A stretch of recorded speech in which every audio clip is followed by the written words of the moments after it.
Hi, this is Dale Buchanan, the host of Puppy Talk Podcast.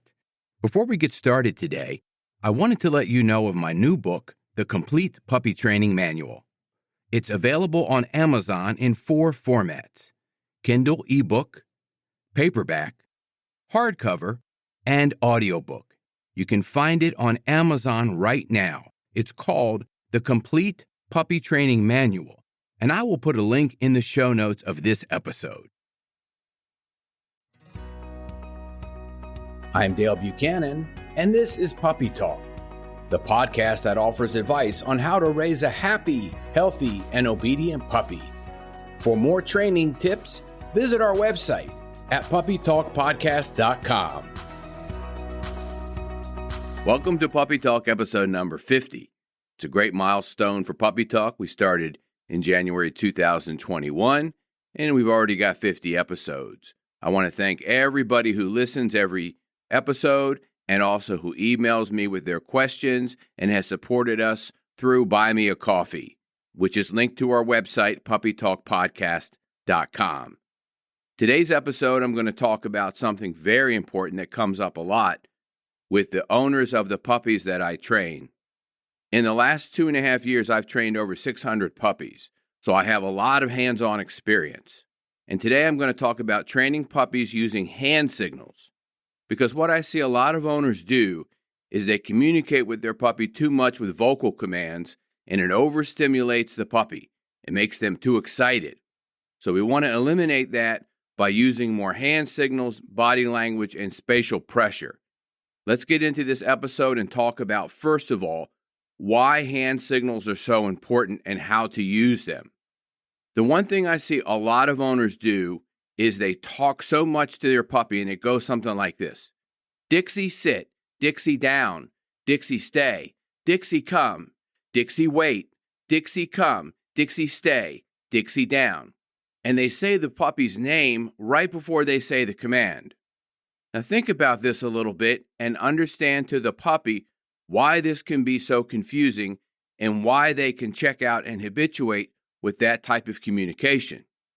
When we normally call the puppy or use the puppy's name, we want to get them to come to us, look at us, or to get their attention.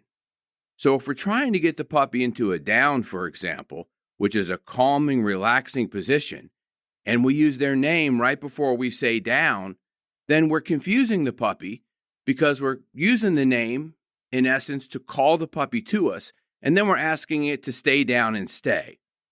So imagine how the puppy can be so confused where they just start habituating and blocking out all of your vocal commands. I see this happen a lot, and I see this happen more than I like. So first thing is, stop using the puppy's name so much. You don't need to say the puppy's name before every command. The only reason you would need to say the puppy's name before a command at all is if there's 2 dogs in the house, and you want to tell one of those dogs what to do and not tell the other dog what to do. So if you've got Dixie and Charlie in the house, and I have Dixie already laying down, and I say, Charlie, down. Dixie's already down. Dixie's not getting the command. Charlie's getting the command. That's the only time you'll need to say the puppy's name before the command. But a lot of owners, they overuse the puppy's name. They're constantly calling the puppy by, and I hear owners do this a lot. Dixie, Dixie, Dixie, Dixie, Dixie, Dixie, Dixie, down. They think that the more that they use their voice, that the more that the puppy is going to engage with them and pay attention. But remember, dogs are not humans. And in addition, if you did that to a human, the human would check out too and probably walk away from you and say, hey, you're crazy. So don't do that. Think about the dog as being more humanized than you think. And don't overuse the commands and don't overuse their name. Dogs can habituate vocal commands if they're overdone. The next thing why hand signals are so important is dog sight is dominant over their hearing. Dogs perceive the world through their first nose, second eyes, and third ears, in that order. Nothing is more powerful to the dog than their nose. You put some food that they like in front of their nose, you're going to get their attention, you're going to get them to focus on you right away. And then next comes the eyes. So what they see is going to be more important than what they hear. Think about that for a second. Nose, eyes, and ears. So when I'm working with an owner and I say to the owner, we need to get this puppy's attention, grab a bunch of treats or their food, put it in your hand, and bring it to their face so they can smell it. Then we can get them to lay down or sit down or stay by giving them a hand signal or just saying nothing. Let them first just smell the food, look at you, don't say anything. Let them try to figure out what to do. Once they lay down, you say, yes, good boy, good girl. You give them the food, give them the reward. A lot of times we don't have to say anything to dogs and puppies, and they'll figure it out. It may take them a few seconds to figure it out, but we live in a digital world and we want everything right away. If we want a puppy to sit, they need to sit in 1/2 a millisecond, or we get frustrated. No, puppies, give them 15, sometimes 30 seconds to figure it out. And they will. And then it'll get shorter and shorter and shorter once you condition them what to do. You don't need to be talking to them a lot. This is proof. Their eyes and their nose are going to be dominant over their ears. How do we use body language, spatial pressure, hand signals to calm down a puppy and to have the puppy do the discipline and the commands that we want? Well, it's not that hard. And if you watch some of my videos on Instagram, YouTube, Facebook, and TikTok, you will see me doing a lot of this work with puppies. I have one that I worked with, a German short-haired pointer recently, where I'm not saying a word to this puppy, and I'm just doing hand signals. And it's down, stay, it's waiting, it's doing all of these great things. And it was only the first lesson, and the puppy's 6 months old. The common hand signal for sit is your upper arm to your side, elbow at a 90-degree angle, palm facing up. When the puppy sees that hand signal, they sit, you say yes, and you reward it. Then you turn the hand over and you sweep it down to your side. That means down. Don't bend over when you do these hand signals. Don't help the puppy out too much. Stay completely upright in a leadership position. You're commanding attention from the puppy. You're not bending over and playing with the dog and going down to the ground. These hand signals are done while you're standing up. Palm up, arm at 90-degree angle, upper arm next to your side, next to your rib cage. That's sit. Turn the hand over, sweep it to your side. The palm goes next to your upper leg, and that's down. Stay is arms straight out to the front, elbow locked, wrist pulled back, fingers spread apart, palm facing the puppy. That means stay, as if you're directing traffic. Puppy sees that hand signal, and they are going to not move. They know that it means don't move immediately. Reward them. Yes, good boy, good girl.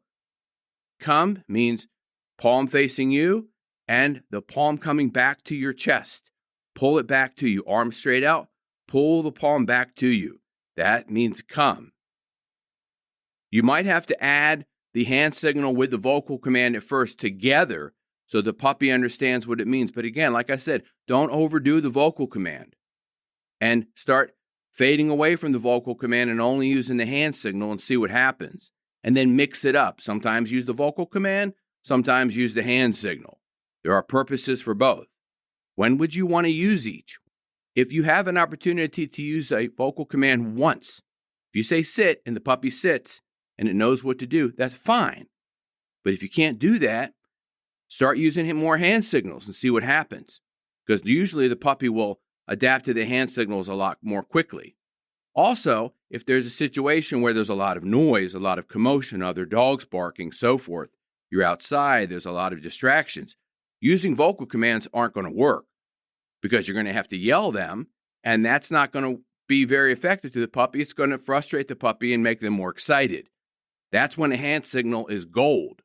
When you use the hand signal, body language, spatial pressure over any type of vocal command in a situation where they're highly distracted, it's going to work a lot better. One more thing that I like to do, instead of vocal commands, are sounds. There's two sounds that I use a lot. One is, and it's a ticking, it's a quick ticking sound with your tongue on your hard palate. And that makes the dog come to you and move. So if a dog's going on a walk, they're very lethargic, they don't want to do much, and that gets the dog to move. And this is these sounds are also used good with horses. And I got this from Patricia McConnell's book, The Other End of the Leash, by the way. That's where that sound came from. Another sound, which is a minor correction sound, is ah. And once you do that to a puppy and you do it with a firm sound, firm tone like that, they stop what they're doing. So they're biting your hand, they're jumping, they're pulling on the leash, good boy, good girl. And they sit and you give them a food reward. So I hope this information helps. Practice with the hand signals. Watch some of my videos on my social media channel so you can see how to do the hand signals properly. Let me know how that works over vocal commands. Just keep in mind that too much vocalization to a puppy is going to overstimulate them and overexcite them. So we don't want to do that. And stop saying their name so much. You just don't need to do that. You don't need to say their name so much once they know their name. It's not necessary, and all that does is confuse a puppy. Have a great day, and be sure to visit our website for more articles and information on this podcast. It's puppytalkpodcast.com. This is Dale Buchanan, host of Puppy Talk Podcast. I have an announcement of a new book that I just published called Potty Training Your Puppy. It's available on Amazon in Kindle and paperback, soon to be available on audiobook. You can find out all the details of this book using the link in the show notes. It's called Potty Training Your Puppy. It's a comprehensive book with a simple and effective way to help potty train your puppy, and it really works. Check out the link in the show notes.